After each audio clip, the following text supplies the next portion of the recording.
friends, welcome to Rasi Tips. எல்லாரும் எப்படி இருக்கீங்க? நல்லா இருக்கீங்களா? இன்னைக்கு நம்ம Rasi Tips சேனல்ல ஒரு யூஸ்ஃபுல்லான ஒரு டிப்ஸ் வீடியோ தான் பார்க்க போறோம்.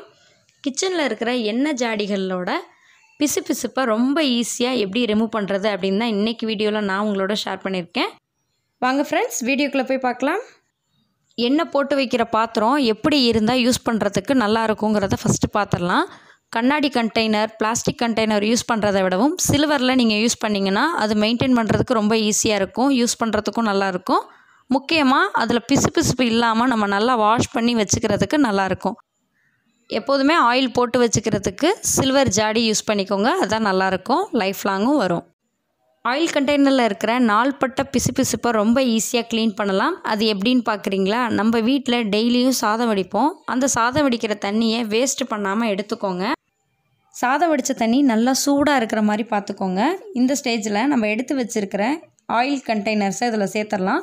ஜாடி தனியாக மூடி தனியாக இருக்கிற மாதிரி நல்லா ஓப்பன் பண்ணி சேர்த்துக்கோங்க. சாதம் வடித்த தண்ணி நல்லா சூடாக இருக்கிற சமயத்தில் சில்வர் ஆயில் கண்டெய்னரை இந்த சூடான வடித்த தண்ணியில் போடும் போது ஆயில் கண்டெய்னருக்கு எந்த ப்ராப்ளமும் வராது. அதில் இருக்கிற பிசுபிசுப்பு தன்மை ரொம்ப ஈஸியாக க்ளீன் ஆயிரும். இதுவே நீங்கள் ஆயில் கண்டெய்னர் பிளாஸ்டிக்கில் யூஸ் பண்ணிங்கன்னா பிளாஸ்டிக்கை நம்ம இந்த சுடுதண்ணியில் போட முடியாது, போட்டோன்னா அது ஒரு மாதிரி பொசுங்கிரும். அதுக்காக நீங்கள் எப்போதுமே இந்த மாதிரி சில்வரில் ஆயில் கண்டெய்னர் இருக்கிற மாதிரி பார்த்து யூஸ் பண்ணுங்கள். இப்போ இந்த தண்ணி சூடாக இருக்கும் போது நம்ம இதில் போட்டு இந்த ஜாடியை ஊற வச்சிடலாம்.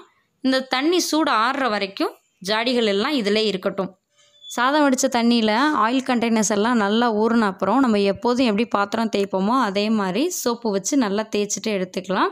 நம்ம எதுக்காக இந்த சாதம் வடித்த தண்ணியில் போடுறோன்னு பார்த்தீங்கன்னா, ஆயில் கண்டெய்னர்ஸில் ஒரு விதமான பிசுபிசுப்பு தன்மை இருக்கும். நீங்கள் அடிக்கடி விளக்கிட்டு வச்சாலுமே அது நீங்கள் 1 டைம் 1 லிட்டர் எண்ணெய் ஊற்றி வச்சுட்டா கூட அதோட பிசுபிசுப்பு தன்மை இருக்கும்.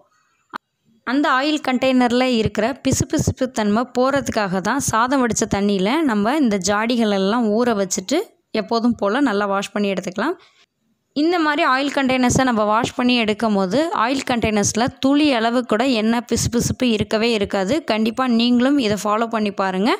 ஃபாலோ பண்ணி பார்த்துட்டு எப்படி இருக்குங்கிறத மறக்காமல் என்னோட கமெண்ட் பாக்ஸில் ஷேர் பண்ணிக்கோங்க. இந்த வீடியோ பிடிச்சிச்சுன்னா லைக் பண்ணிட்டு உங்கள் ஃப்ரெண்ட்ஸ், ஃபேமிலி, ரிலேட்டிவ்ஸ் எல்லாத்துக்கும் ஷேர் பண்ணுங்கள். நீங்கள் இன்னும் நம்ம ராசி டிப்ஸ் சேனலை சப்ஸ்கிரைப் பண்ணாமல் தான் சப்ஸ்கிரைப் பண்ணிட்டு மறக்காமல் பக்கத்தில் இருக்க பெல் ஐக்கானை கிளிக் பண்ணிடுங்க. அப்போ தான் தினம் நான் அப்டேட் பண்ணக்கூடிய வீடியோஸ் உங்களுக்கு உடனுக்குடன் நோட்டிஃபிகேஷன் வரும். தேங்க்யூ ஃபார் வாட்சிங். Thank you friends.